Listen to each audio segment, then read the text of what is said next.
자비로우신 하나님, 새로운 날을 받을 만한 자격이 없는 어제를 산 우리들인데 주님의 은혜로 또다시 오늘을 받습니다. 새로운 기회를 주시는 주님, 참으로 감사합니다. 아무것도 가진 것이 없이 벌거벗은 모습으로 태어난 우리가 한 번의 끼니를 거르지도 아니하고 때를 따라 필요한 것들을 채워가며 오늘까지 살아온 모습을 생각하면 참으로 기적이라 아니할 수 없습니다. 주님의 사랑과 돌보심을 감사함으로 고백합니다. 좋으신 부모님을 보내주셔서 사랑을 배우게 하셨고, 좋은 선생님들 보내주셔서 배울 수 있게 하셨고, 좋은 친구들 보내주셔서 서로 격려하며 위로하며 성장할 수 있게 하셨습니다. 매일 새벽 기도와 찬양으로 주님께 나아갈 수 있고, 또 매일 주시는 말씀으로 양식 삼아 오늘까지 이르게 하여 주셨습니다. 하나님, 참 감사합니다. 아버지 하나님, 우리의 삶이 주님께서 보시기에 아름답고 행복한 삶이 되기를 원합니다. 주님으로부터 받은 은혜를 늘 감사하며 자족한 마음으로 살게 하시며 세상에 집착하여 욕심을 부리는 부끄러운 모습으로 살지 않게 하여 주시옵소서. 주님께서 부르시면 오늘 당장이라도 가진 모든 것 내려놓고 주님께 가야 하는 존재임을 늘 기억하고 참된 가치와 바른 목적을 위해서 살아가는 우리가 되게 하여 주시옵소서. 하나님, 오늘도 우리의 영혼에 참된 평안을 주시고 주님의 펴신 팔과 강한 손으로 우리를 붙잡아 주시옵소서. 오늘도 주님께 모든 것을 의탁하며 믿음으로 나아가고자 합니다. 오늘 해야 하는 일, 만나는 사람들, 오고 가는 길, 그 모든 시간 가운데 우리를 보호하여 주시고 선하게 이끌어 주시옵소서. 사랑의 하나님, 세계 곳곳에서 하나님이 지으신 피조 세계가 신음하고 있는 것을 봅니다. 특별히 최근에 일어난 여러 자연재해들 앞에서 우리의 무력함을 다시 깨닫습니다. 주님, 자연을 아끼고 돌봐야 할 책임이 있음에도 개발이라는 명분 아래 무분별하게 자연을 훼손시킨 우리의 이기심과 욕심을 용서하여 주시옵소서. 망가진 이 땅을 아픈 마음으로 바라보시는 창조주이신 하나님 아버지를 늘 생각하며 자연을 다스리라는 위탁받은 자로서의 책임감을 늘 잊지 않게 하여 주시옵소서. 하나님의 눈으로 세상을 바라보고 하나님의 마음으로 세상을 품으며 세상과 자연을 돌아보게 하여 주시기를 원합니다. 하나님, 가인을 향해 내 아우 아벨이 어디 있느냐 하셨던 주님의 음성을 기억합니다. 주님께서 우리에게 물으신다면 우리 또한 떳떳하게 대답할 자신이 없습니다. 하나님이 선물로 보내주신 가족과 이웃을 제대로 돌보지 못한 우리들입니다. 사랑하고 배려하며 섬겨야 한다는 것을 알면서도 때로는 미워하였고 때로는 무시하였고 때로는 말과 행동으로 상처를 주기도 하였습니다. 사랑의 하나님, 우리의 모습을 생각하면 부끄러워 주님 앞에 고개를 들 수 없습니다. 그러나 주님은 이런 가인과 같은 우리를 여전히 품어주시고 선으로 대해주시니 그 은혜가 참으로 크고 놀랍습니다. 하나님, 우리가 주님께서 보내주신 이웃과 친구들, 가족들을 사랑과 친절함으로 돌보고 품기를 결단하고자 합니다. 우리의 이 결단이 우리의 감정과 상황에 의해 흔들리지 않도록 주님께서 도와주시기를 원합니다. 더 이상 죄의 노예가 되지 않게 하여 주시고 죄를 정복하고 다스리는 힘 있는 주님의 자녀들이 되게 하여 주시옵소서. 아버지 하나님, 어제 청년부가 마다가스카로, 오늘 새벽에 대학부가 케냐로 선교여행을 떠났습니다. 그리고 오늘은 라오스로 떠났던 중고등부 학생들이 한국으로 돌아오는 날입니다. 모든 여정 가운데 성령님께서 친히 동행하여 주시고 모든 순서마다 모든 자리마다 하나님의 일하심이 드러나게 하여 주시기를 원합니다. 선교에 참여한 모든 이들이 하나님의 마음을 깊이 깨닫고 그들 각자를 향하신 하나님의 뜻을 발견하는 귀한 은혜로운 값진 시간이 되도록 역사하여 주시옵소서. 하나님, 오늘도 약육강식의 법칙이 지배하고 권모와 술수가 난무하는 세상 속에서 어린 양처럼 주님의 말씀을 따라 살아가는 주님의 백성들이 있습니다. 주님의 손을 붙잡고 살아가는 우리 성도님들을 기억하여 주시옵소서. 특별히 가족을 부양하고 자신에게 주어진 삶의 무게를 감당하기 위해 쓰는 가장들을 기억하여 주시옵소서. 능력의 주님께서 그들에게 세상 사람들이 갖지 못한 지혜를 허락하여 주시고 세상이 주지 못하는 힘을 더하여 주시기를 기도합니다. 창의적인 아이디어를 주시고 이를 이끌어 나갈 추진력과 용기를 주시며 한 뜻으로 도울 이들을 또한 보내주시기를 원합니다. 정직하고 성실하게 일하면서도 경쟁에서 뒤처지지 않게 도와주시고 하나님의 살아계심을 세상에 증거하는 주님의 일꾼들 되도록 이끌어 주시옵소서. 하나님, 임종을 앞두고 있는 성도님이 있습니다. 삶의 마지막 여정을 주님께서 친히 지켜주시옵소서. 예수 그리스도의 보혈로 그의 영혼을 정결하게 하시고 거룩한 옷을 입혀 주시옵소서. 주님의 사랑으로 붙들어 주셔서 평안히 안식의 자리로 인도하여 주시기를 기도합니다. 오늘도 병상에서 나음을 얻기 위해 간절히 기도하는 성도님들의 기도를 주님 들어주시옵소서. 생명의 주님께서 병상의 성도들의 환부를 안수하여 주시고 그들이 온전히 나음을 얻게 하여 주시옵소서. 오늘 이 자리에 주님의 도우심을 간절히 구하기 위해 정말 간절한 마음으로 애통하는 마음으로 주님께 나온 이들이 있습니다. 간절한 사연을 주님께서 들어주시고 그들의 소원을 주님께서 응답하여 주시기를 원합니다. 기도를 통하여 역사하시는 하나님을 경험하게 하시고 하나님을 찬양케 하여 주시옵소서. 이제 하나님 말씀 앞으로 나아갑니다. 선포되는 말씀, 그 말씀 앞에 온 마음을 집중할 수 있게 도와주시고 말씀을 통하여 결단에 이르게 하여 주시옵소서. 성령님의 역사하심을 간절히 간구하옵고 우리 주 예수 그리스도의 이름으로 기도 올리옵나이다. 아멘. 오늘 우리에게 주시는 하나님의 말씀입니다. 창세기 4장 8절로 15절 말씀, 창세기 4장 8절로 15절 말씀입니다. 다 함께 한 목소리로 봉독하겠습니다. 가인이 그의 아우 아벨에게 말하고 그들이 들에 있을 때에 가인이 그의 아우 아벨을 쳐 죽이니라. 여호와께서 가인에게 이르시되 내 아우 아벨이 어디 있느냐? 그가 이르되 내가 알지 못하나이다. 내가 내 아우를 지키는 자니이까. 이르시되 내가 무엇을 하였느냐? 내 아우의 핏소리가 땅에서부터 내게 호소하느니라. 땅이 그 입을 벌려 내 손에서부터 내 아우의 피를 받았은즉 내가 땅에서 저주를 받으리니 내가 밭을 갈아도 땅이 다시는 그 효력을 내게 주지 아니할 것이요 너는 땅에서 피하며 유리하는 자가 되리라. 가인이 여호와께 아뢰되 내 죄벌이 지기가 너무 무거우니이다. 주께서 오늘 이 지면에서 나를 쫓아내시온즉 내가 주의 낯을 맺지 못하오니 내가 땅에서 피하며 유리하는 자가 될지니라. 물은 나를 만나는 자마다 나를 죽이겠나이다. 여호와께서 그에게 이르시되 그렇지 아니하다. 가인을 죽이는 자는 벌을 7배나 받으리라 하시고 가인에게 표를 주사 그를 만나는 모든 사람에게 저 죽임을 면하게 하시니라. 아멘. 이제 가인이 아벨을 살해하는 장면, 그리고 또 하나님께서 가인에게 벌을 내리시는 장면입니다. 하나님께서 왜 가인의 제사를 받지 않으셨을까 하는 질문을 지난 시간에도 함께 또 드리고 함께 나누어 보았는데요.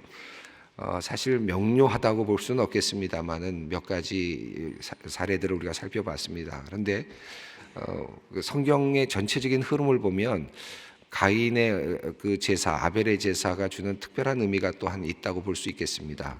무슨 말씀인가 하면 성경에는 하나님께 제사를 드리는 사람들에 대해서 하나님께서 제사를 받으시는 것에 관련된 두 가지 사례들이 있습니다. 특별한 사례들이 있는데, 특별한 사례라기보다는 케이스라고 할 수 있겠습니다. 다시 말하면 이런 경우에 하나님이 받으시고 또 이런 경우에 하나님이 받으신다라고 말씀하시는 그 약속들이 있는데, 그 약속 중에 첫 번째는 레위기서에 나오는 말씀과 같이 하나님께서 일정한 법을 말씀해 주시고 그 방법을 따라서, 다시 말하면 율법을 따라서 제사를 드리면 하나님께서 그 제사를 받아주시겠다라고 하는 약속을 주신 것입니다. 그런데 이 관점에서 본다면 창세기에 있는 이 말씀, 4장 이후의 말씀은 사실은 하나님께서 가인이나 아벨에게 제사법을 가르쳐 주시지 않은 단계이기 때문에 그것을 가지고 맞았다, 틀렸다, 맞추었다, 틀렸다라고 말하기는 어려울 것 같습니다. 그 제사에 대한 그 단어를 보아도 창세기에 나오는 단어들, 다시 말해 아벨이 드리는 제사, 그다음에 가인이 드리는 제사, 이 제사라는 말을 쓸 때도 둘 다 민하라는 이제 단어를 사용합니다. 다시 말하면 나중에는 그 레위기서나 출애굽기서에 나올 때는 이것이 소제라는 말로 번역이 되는 단어입니다. 그러니까 곡식을 드릴 때 드리는 제사를 그냥 동일하게 아벨의 제사에도 사용했고 또 가인의 제사에도 용어로 사용한 것을 보면 아직도 그러한 제사적 개념이 분명하지 않다, 이렇게 이해할 수 있을 것 같습니다. 그런데 그 다음에 나오는, 물론 뒤에 예언자들을 통해서 나오는 하나님께서 받으시는 제사에 대한 또 다른 관점인데, 그것은 선을 행하고 악을 행하지 않는 것. 이사야서에서 나오는 말씀이죠. 이사야서 1장에 나오는 말씀, 너희들이 나에게 수없이 나오려고 하지만 너희들이 무수한 재물이 나에게 무슨 소용이 있느냐, 내가 너희에게 그것을 요구했느냐 라고 말씀하시지 않습니까? 그러면서 너희들이 안식일과 대회로 모이는 것을 내가 견딜 수 없다, 이렇게 말씀을 하십니다. 그러면서 내가 너희들이 손을 펼 때에 내가 듣지 않겠다, 보지 않겠다 라고 말씀하시면서 너희는 스스로 씻어라, 악행을 그치라, 공의를 선포하라는 그런 말씀을 하시죠. 그래서 하나님께서 받으시는 제사에 대한 관점은 예언서를 통해서 보게 된다면 올바른 행위입니다. 바른 삶입니다. 정의로운 삶을 살아내는 것이 하나님께서 받으시는 진정한 그런 제사이다라고 하는 관점이 있죠. 그런 관점에서 본다면 가인의 제사를 왜 하나님께서 받지 않으셨을까 하는 관점을 예언서들의 관점에서 볼 수 있을 것 같습니다. 그 7절 말씀, 앞서 있는 그 전날 말씀입니다마는 그 7절 말씀 보면 내가 선을 행하면 어찌 낯을 들지 못하겠느냐, 선을 행하지 아니하면 죄가 문에 엎드려져 있느니라. 이 말씀을 보면 가인이 무엇인지는 모르겠으나 선을 행하지 않았다라는 것을 알 수 있습니다. 선을 행하지 않았다, 이건 무슨 말일까? 이것은 두 가지로 해석할 수 있는데, 하나는 제사를 드리는 것을 온전하게 하나님께 정성을 다해서 드리지 않았다라는 말도 어느 정도 표현되는 의미 있는 그런 의미로도 받아들일 수 있으나, 또 한편으로는 그의 삶이 바르지 않았다, 그의 삶이 하나님이 보시기에 옳지 않았다라는 의미로 받아들일 수 있을 것 같습니다. 그의 삶이 바르지 않았다라는 것을 이제 뒤에 증명이라도 하듯 나타나는 장면이 있는데, 그것이 바로 가인이 아벨을 죽이는 장면이죠. 그래서 오늘 이제 8절 이후에 있는 말씀이 이제 가인이 아벨을 죽이는 장면이 나오는데, 8절을 한번 보겠습니다. 읽어봅니다. 가인이 그의 아우 아벨에게 말하고 그들이 들에 있을 때에 가인이 그의 아우 아벨을 쳐 죽이니라. 말이 조금 표현이 애매하죠. 가인이 그의 아우 아벨에게 말하고 이렇게 되어 있으면 뭘 말했다는 건지 잘 나타나지 않은데, 이렇게 번역을 하게 된 이유는 히브리어 본문이 이렇게 되어 있기 때문입니다. 그래서 이 아벨에게 말하고라는 말이 명료하지 않아서 70인역 헬라어로 번역된 그 성경에는 여기에 뭐라고 되어 있느냐 하면 들러 나가자고라는 말이 추가되어 있습니다. 그래서 어느 게 더 맞을지 명료하지는 않습니다만은, 그러나 저희들 성경은 히브리어 성경을 그대로 번역을 했기 때문에 이 말씀이 지금 들어있지 않죠. 여러분 가진 성경을 보면 거기 아마 말하고라는 곳에 아마 기역이든지 니언이든지 이렇게 표시가 있을 것이고, 맨 밑에 보시면 다른 역본에는 이렇게 써 있는 성경책들이 있으실 것입니다. 확인이 되십니까? 예. 그런데 아벨에게 말하고라는 이 말은, 여기서 단어는 아마르라는 단어를 사용했는데, 이 단어는 다른 말로도 해석할 수 있다라는 학자들의 의견도 있습니다. 이 말은 칭송하다라는 말이 있고, 동시에 또 정반대의 말 경멸하다라는 두 가지 의미를 동시에 가지고 있는 단어라고 그렇게 말합니다. 그래서 이 문맥상의 흐름으로 본다면 그런 분들의 해석에 따르면 가인이 그의 아우 아벨을 경멸하다 하였더라 라는 말로도 해석이 가능하다라는 그런 또 학자들의 의견도 있습니다. 그러나 그것이 그렇게 중요한 건 아니고, 오늘 본문의 흐름상에서 그다지 큰 의미가 있는 것은 아닙니다. 가인이 그의 아우 아벨에게 말했다, 꿰어냈다라고 말할 수 있겠고, 또 그래서 그들이 들에 있을 때에 가인이 그의 아우 아벨을 쳐 죽이니라. 이 말의 흐름으로 본다면 그를 경멸했든 또는 그에게 말을 했든 들로 나가자고 꼬셨든 어쨌든 결국은 가인은 의도를 가지고 지금 아벨을 살해한 거죠. 그러니까 그냥 얼떨결에 살해한 것이 아닙니다. 나름의 계획과 시간적 어떤 여러 가지를 두고 의도를 가지고, 악한 의도를 가지고 자신의 아우 아벨을 쳐 죽였습니다. 하나님께서 분명히 말씀하셨죠. 이미 경고의 말씀을 주셨습니다. 이것은 하나님의 자애로우신 하나님의 은혜로운 행동이었습니다. 충분히 그럴 가능성이 있는 가인에게 죄가 너의 옆에서 지금 엎드려져 있다라고 하는, 그것을 다스려야 된다라는 경고의 말씀을 해주셨죠. 그런데 아담과 하와에게는 그 정도까지는 말씀해 주시지는 않으셨죠. 네가 너에게 무엇이 있다, 너에게 그럴 확률이 있다, 그럴 가능성이 있구나 라는 말씀까지는 해주시지 않으셨습니다. 그런데 가인에게는 아주 특별하게 그렇게까지 말씀을 해주셨는데도 불구하고 가인은 그 하나님의 그 자애로우신 은혜로운 그 말씀, 경고의 말씀에 그만 귀를 닫고 말았습니다. 많은 분들이 이 장면을 보면서 가인 참 안타깝다, 왜 이런 죄를 지었을까, 이런 생각을 하시면서 묵상하시면서 이런 생각을 하실 분들도 있을 거예요. 저도 또 그랬는데 지금 하나님께서 나한테 말씀하시면 난 절대 그렇게 안 한다. 가인 참 바보다. 하나님이 그렇게까지 예언해 주시고 말씀해 주셨는데 왜 그걸 못했냐. 나는 절대 그렇게는 안 한다. 이렇게 생각을 하죠. 저도 많이 그런 생각을 많이 했습니다. 그런데 사실 하나님이 그러면 지금 안 하고 계십니까? 우리가 어떤 하나님께서 말씀하시는 극적인 장면을 자꾸 여러분이 연상하셔서 가인아 이러면서 말씀하시든지, 내 이름을 불러주시면서 꿈에 나타나셔서 너 이 길로 가지 마라 이러면 안 하겠다는 생각을 하시는데, 사실은 하나님께서 우리가 하나님의 말씀을 통해서 우리에게 하나님께서 지금도 말씀하고 계시거든요.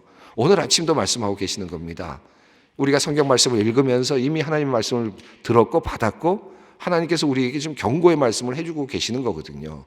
우리가 그거를 듣지 못한다면 가인이라 할지라도 아무런 의미가 없는 겁니다. 그 자리에 갔다 하더라도 우리는 똑같은 죄를 지을 수밖에 없는 존재가 아닌가 하는 그런 생각을 해봅니다.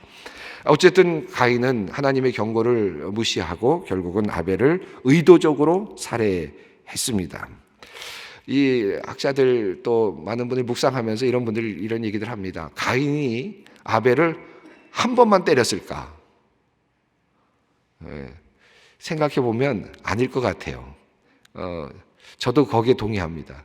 이 아벨은 이미 갖고 있는 것처럼 그의 미래가 짧았기 때문에, 삶이 짧았기 때문에 수중기 또는 일시적이다, 약하다 이런 의미를 갖고 있는 이름을 가지고 있는데, 그 자체의 이름을 가진 것으로 봐서 그 아벨이 그렇게 건강하거나 힘이 있거나 그러진 못했던 것 같아요.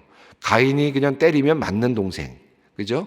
언제든지 폭력성을 가지고 있었던 가인은 아마도 여러 번, 아마 수없이 아벨을 때리지 않았을까. 그런 것들 때문에 어쩌면 하나님께서 지금 내 죄가 옆에 있다, 엎드려져 있다라는 말씀을 하지 않았을까? 또 하나님께서 그의 제사를 받지 않으신 이유가 바로 거기에 있지 않았을까 하는 그런 상상을 또 해보게 되죠. 그러니까 아벨은 한 번 맞아서 그냥 한 번 툭 맞아서 죽었다라는 것이라기보다는 그의 인생이 맺맞는 인생이었고 어찌 보면 폭력에 유린되는 인생이었지 않았을까. 너무나도 억울한 짧은 인생이고 인간으로서 가장 참 안타까운 그런 사람이 아닐까 하는 그런 생각이 듭니다. 자, 이제 하나님께서 여호와께서 이제 이 사실을 아시고 행동하시는 모습이 9절에 나타납니다. 한번 읽어보겠습니다. 여호와께서 가인에게 이르시되 내 아우 아벨이 어디 있느냐? 그가 이르되 내가 알지 못하나이다. 내가 아우를 지키는 자니까. 이 말씀 참 하나님께서 가인에게 이제 말씀하시는데 가인에게 제3자에 대한 상황을 묻고 계십니다. 내 아우 아벨이 어디 있느냐? 너의 아우가 어디 있느냐? 너의 위치를 묻는 것이 아니라 가인의 위치를 묻는 것이 아니라 아벨의 위치를 지금 가인에게 묻고 있습니다. 그러자 가인은 대답을 하지요. 사실 이 말씀은 우리가 설교 말씀으로도 여러 말씀을 들으셨고 또 저도 할 말이 참 많습니다만은 오늘 전체적인 흐름상으로는 오늘은 그냥 짧게 지나가겠습니다. 그런데 가인이 뭐라고 말하느냐 하면 두 가지를 이야기합니다. 하나는 내가 알지 못하나이다. 알지 못합니까? 알죠. 자기가 죽인 자리가 있을 텐데 알지 못하나이다. 거짓말을 했습니다. 두 번째, 내 아우를 지키는 자니까 하나님을 향하여서 어떻게 했습니까? 반항했습니다. 하나님을 향해서 항의를 했습니다.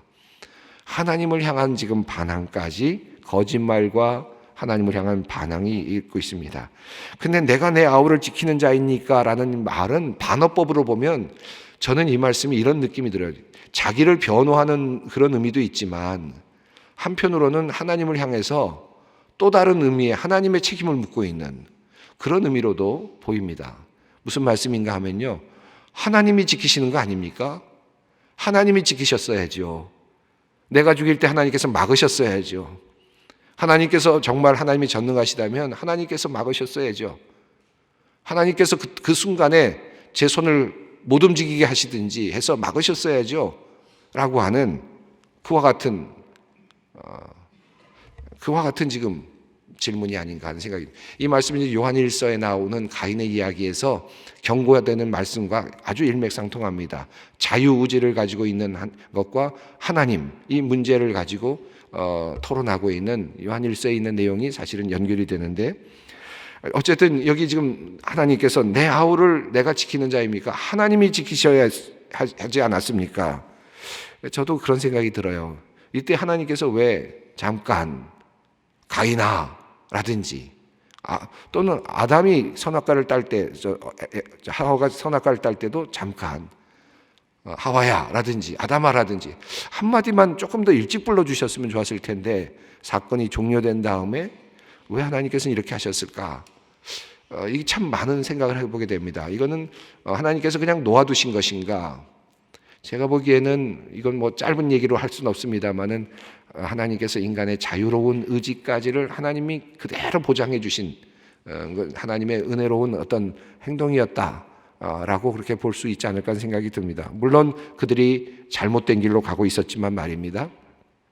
자, 그래서 하나님께서 이제 하나님이 지키셨어야지요 라고 하는 이제 그런 말을 합니다. 저는 하나님께서 인간으로 태어난 첫 번째 아들들 사이에서 일어난 형제를 죽이는 살인사건, 인간의 자녀로 태어난 첫 번째 자녀들이 서로 죽이는 사건 속에서 그 두 번째 아들인 아벨이 무참하게 희생당할 때 하나님께서 잡을 수 있었겠지만 인간의 자유의지를 존중하시면서 그것을 그대로 보고 계시고 허용하셨던 그 마음이 얼마나 아프셨을까요? 그리고 그때 하나님께서 여기서 대답을 못 하시지 않습니까? 내가 왜 그랬다라고 말하지 못하시지 않습니까? 그리고 나서 어떻게 하십니까? 결국 그렇게 하나님의 아벨을 보호해 주지 못하신 하나님께서 결국은 어떻게 하십니까? 자기의 아들을 내놓으시지 않습니까? 예수님을 내어놓으시잖아요. 이 참 이 아벨에게 가장 큰 위로가 되는 것은 하나님이 자신의 아들을 내어놓으시는 장면입니다. 아벨에게 위로는 바로 그것이라고 생각해요. 모든 수많은 사람들, 특별히 무참하게 폭력으로 희생되는 수많은 사람들, 전쟁으로 희생되는 사람들, 죄 없이 희생되는 사람들, 폭력에는 유린되는 사람들, 그 많은 사람들, 억울하게 죽어가는 수많은 사람들을 향해서 하나님께서 왜 하나님을 안 지키셨습니까? 왜 우리가 그런 곳에 있을 때 하나님께서는 안 지켜주셨습니까? 왜 얻어맞고 있을 때, 무참하게 살해되고 있을 때 하나님께서는 왜 안 지켜주셨습니까? 아우슈비츠에서 그 유대인들이 독일인에 의해서 그 살해당할 때 왜 하나님은 어디 계셨습니까? 이럴 때 하나님께서 내어놓으신 답은 뭡니까? 자신의 아들 예수 그리스도시잖아요. 자, 내 아들을 내놓는 거예요. 내 아들이 죽을 때에도 하나님은 가만히 계시는 거죠. 이것이 바로 이 아벨을 위로하는 단 하나의 위로가 아닐까 하는 생각이 듭니다. 자, 10절 말씀을 읽어보겠습니다. 이르시되 내가 무엇을 하였느냐? 내 아우의 핏소리가 땅에서부터 내게 호소하느니라. 11절입니다. 땅이 그 입을 벌려 내 손에서부터 내 아우의 피를 받았은즉 내가 땅에서 저주를 받으리니. 12절입니다. 내가 밭을 갈아도 땅이 다시는 그 효력을 내게 주지 아니할 것이요 너는 땅에서 피하며 유리하는 자가 되리라. 내가 무엇을 하였느냐? 내 아우의 핏소리가 땅에서부터 내게 호소하느니라. 이 말씀에서 우리가 한 가지를 알 수 있습니다. 희생된 자의 피, 희생된 자들은 가인에게 아무것도 할 수 없습니다. 살해된 자는 살해를 한 사람에게 어떤 것도 보복할 수 없죠. 이미 희생당했으니까, 죽었으니까, 끝났으니까. 살해한 자는 끝났다고 생각할지 모릅니다. 모든 것은 다 끝냈다고 생각할 수 있을 수 있습니다. 완벽하게 잠재웠으니까, 포박시켰으니까, 끝냈으니까, 입 다물게 했으니까. 그러나 어떻게 되고 있습니까? 핏소리가 땅에서부터 하나님께 호소하고 있다. 이 무서운 그 일, 무서운 이 하나의 하나님과 인간 사이에 일어나고 있는 이런 그 역동성을 우리가 꼭 기억해야만 합니다. 우리가 이것을 기억하지 못한다면 우리는 쉽게 죄악에 노출될 수밖에 없고 또 죄를 지을 수 있는 자리에 갈 수밖에 없을 것입니다. 우리가 완전하게 끝냈다고 생각하는 그 순간에도 그 핏소리가 할 수 있는 것이 있습니다. 그 피가 하는 것이 하나 있다면 하나님께 호소하는 것입니다. 그리고 그 호소를 하나님이 들으신다는 사실, 이 사실만 우리가 분명하게 깨닫고 이 세상을 살아간다면 아마 죄 안 지을 것 같습니다. 그런데 완전한 범죄를 꿈꾸는 이유는 이와 같은 하나님과 인간 사이의 역동성을 알지 못하기 때문이 아닐까 하는 그런 생각을 해보게 됩니다. 결국 결과는 무엇입니까? 아우의 피를 받은 이 땅이 저주를 받게 되었고, 그래서 이제 가인에게는 밭을 갈아도 땅이 소산을 내지 않게 되는 형벌을 하나님께서 주십니다. 원래 가인은 누굽니까? 농부입니다. 그러니까 밭과 땅과 친한 사람이죠. 이미 밭과 친하게 지냈던 자입니다. 그런데 밭에서부터 쫓겨나는, 밭에서 일을 해도 소산을 얻을 수 없는 사람들, 그래서 그들은 어쩔 수 없이 땅을 떠나야 되는 사람들입니다. 방랑하는 사람들, 도피의 삶을 살아가야 되는 사람들로 하나님께서 저주를 내리시게 됩니다. 13절, 14절, 15절은 우리 내일 한번 다시 조금 더 살펴보도록 하겠습니다. 오늘 내가 무엇을 하였느냐? 내 아우의 핏소리가 땅에서부터 내게 호소하느니라. 이 말씀 깊이 묵상하면서 우리 주님 기도의 자리로 나아가도록 하겠습니다. 하늘에 계신 우리 아버지, 아버지의 이름을 거룩하게 하시며 아버지의 나라가 오게 하시며 아버지의 뜻이 하늘에서와 같이 땅에서도 이루어지게 하소서. 오늘 우리에게 일용할 양식을 주시고 우리가 우리에게 잘못한 사람을 용서하여 준 것 같이 우리의 죄를 용서하여 주시고 우리를 시험에 빠지지 않게 하시고 악에서 구하소서. 나라와 권능과 영광이 영원히 아버지의 것입니다. 아멘.